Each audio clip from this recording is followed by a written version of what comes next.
শাহরুখ, আমির, সালমান বলিউড মানেই তিন খানের রাজত্ব। ৯০-এর দশক থেকে ভক্তদের মনের মণিকোঠায় ঘুরে ফিরে উঠে এসেছে এই তিনজনেরই নাম। শুধু ভারতে না, ভারতের বাইরেও তিন খানের জনপ্রিয়তা আকাশচুম্বী। ১৯৮৮ সালে বিট দর্পে নিজেদের উপস্থিতি জানান দিয়েছিল আমির আর সালমান। তখন শাহরুখের নাম পর্যন্ত মানুষ জানে না। এর ৪ বছর পর দিওয়ানা ছবি দিয়ে বলিউডে অভিষেক শাহরুখের। হিট, সুপারহিট, ব্লকবাস্টার ছবির কথা না হয় নাইবাতুল্লাম। তিন খানের এমন অনেক ফ্লপ ছবিও আজ পর্যন্ত দাগ কাটে দর্শকের মনে।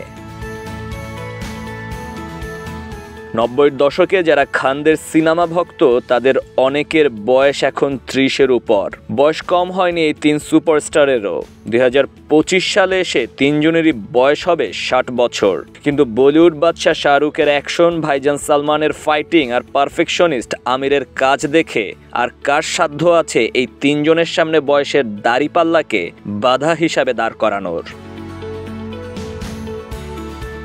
করোনা পরবর্তী সময়ে বলিউড সিনেমায় যখন রীতিমতো ধস নেমেছিল, ত্রাণকর্তা হয়েছিলেন শাহরুখ নিজে। শাহরুখের ব্লকবাস্টার পাঠান রীতিমতো ঝড় তুলেছিল সিনেমা পাড়ায়। এরপর জওয়ান সিনেমার ধুন্ধুমার অ্যাকশন দিয়ে শাহরুখ প্রমাণ করেছেন বয়স কেবল নিছক একটি সংখ্যা। ভক্তরা অধীর আগ্রহে অপেক্ষা করছেন সালমানের সিকান্দার সিনেমার জন্য। যদিও বিগ বস হোস্ট করে ভক্তদের মাতিয়ে রেখেছেন তিনি।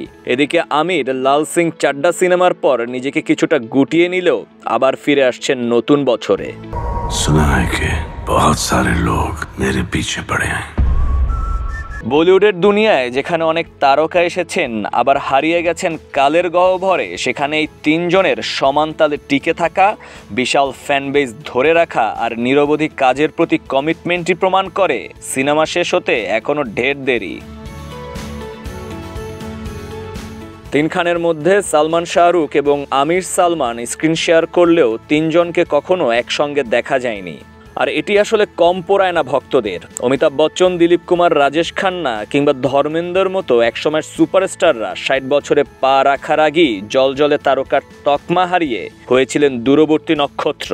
অথচ এই তিন খানের বেলায় ভক্তদের এখনও প্রত্যাশা আগামীতেও এদেরকে লিডিং রোলে দেখা। আর ফুল স্টপ যদি দিতেই হয় তাহলে যেন তিনজন এক পর্দায় এক সিনেমায় দেখা দিয়ে যায় অন্তত।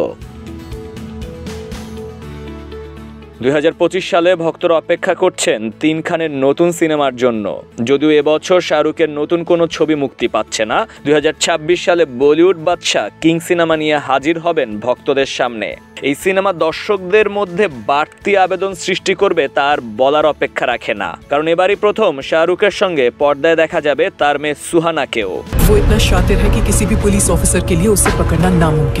নতুন বছর ঈদকে সামনে রেখে মুক্তি পাবে সালমানের অ্যাকশন ধাঁচের সিনেমা সিকান্দার। আর খরা কাটিয়ে বছরের মধ্যভাগে আসবে আমির খানের সিতারে জমিন পার। আর বয়স যতই হোক, বলিউডের তিন খানের রাজত্ব শেষ হতে এখনো অনেক বাকি, তা ফ্যানদের ক্রেজ দেখে অনুমান করা যায় সহজেই।